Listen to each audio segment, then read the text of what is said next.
Hey everyone, thanks for joining us for our third installment of training for the Boston Marathon Series. In this one, I'm going to talk about how to choose a training plan. So before we start, I just want to say that I'm just conveying you lessons that I've learned over the years about things that work for me.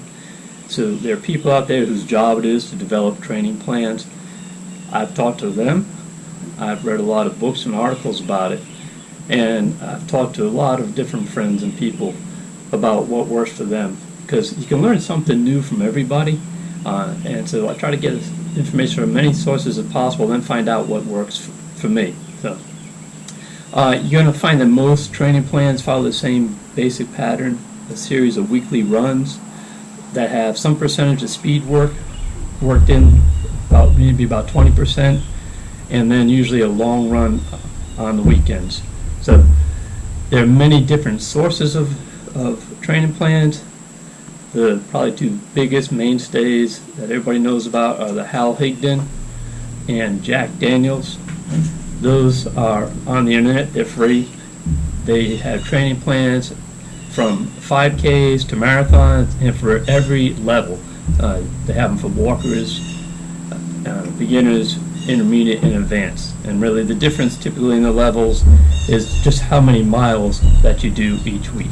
So once you've looked at the different type of training plans, it's important to see which one is going to work best with your schedule. Are you going to run in the morning or at night? You're going to do your long runs on the weekends, or does it work better for you during the week? And one of the other things you'll find out is typically on your long runs you do them either 10 to 20, maybe 25% slower. So the first ever training plan I ever used was Hal Higdon. I used it for a 5K. Then I used it up to my first few marathons. But then I did buy a book. It was called Advanced Marathoning. It was by Pete Fittinger and Scott Douglas. And I really want to understand the reasoning and thought process behind the runs. And they, of course, give you training plans on that. So I use that for several races, and actually following that plan is how I eventually qualified for Boston. Matter of fact, they just came out with their third edition of that book just this year. But I've also tried the Hanson Marathon training plan.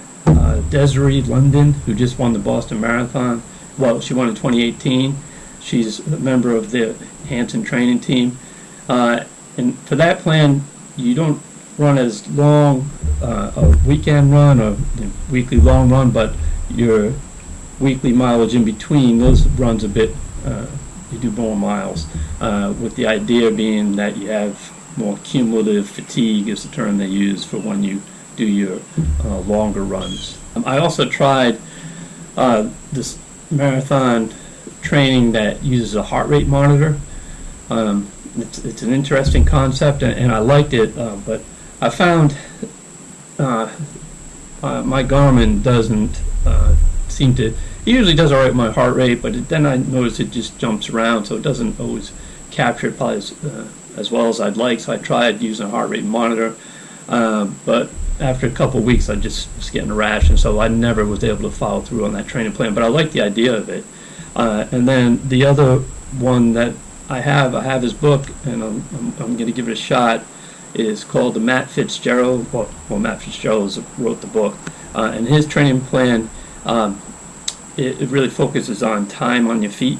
So you're not doing a certain mileage, but for each day you're going to run a certain time. Then it has a particular level of effort assigned for each run, or at least a portion of that run. Say a 50-minute run, you might do a 15-minute warm-up, then you do 20 minutes of a hard run, and then you cool down at the end. And so he had his three level of efforts are just or intensity is just easy, moderate, and hard. So be anxious to give that one a shot.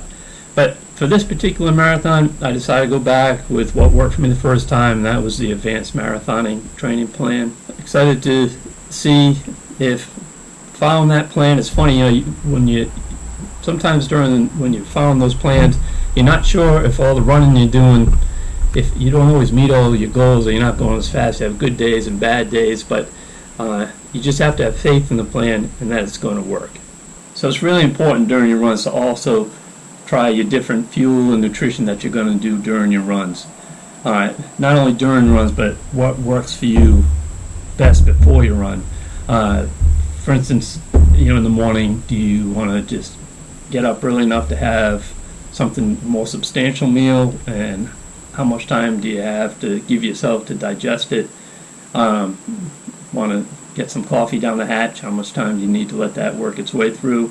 Or do you want to just get up, have some water and half a banana and hit the road? It's important to try different things.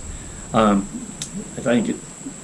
fell into, I had some that I thought worked, but to trying different types of fuels is important, and this is the time to do it. It's also very important to test out the clothes you're going to use during race day. It obviously goes without saying that you need to make sure you have comfortable shoes that you've worn for multiple miles, they're broken in, and they're nice and comfortable, and they work well for you. But also your clothing. And when I say that, again, something I learned was I had worn some clothes that worked great, but then I didn't have, at the time I was doing some dues or something, anyway, I didn't have them in my pockets while I trained, or not enough of them until during the race. When I finally did it, I had a bunch in my pocket and ended up chafing a bit. So it's not just your clothing, but also what you're going to wear during race day, and how you're going to carry your nutrition. Also, very important, develop a checklist of items that you are going to take with you when you go to your race. That may sound kind of simple, but all you need to do is forget your chafing cream or your nipple protection one time, and you won't make that mistake again. So take the time, write down your list, and you should probably even practice it for your long runs. So invariably life happens, right? And you're going to end up having to adjust your schedule, and sometimes you just miss runs. If you have to miss a run, probably the most important one not to miss is your long run.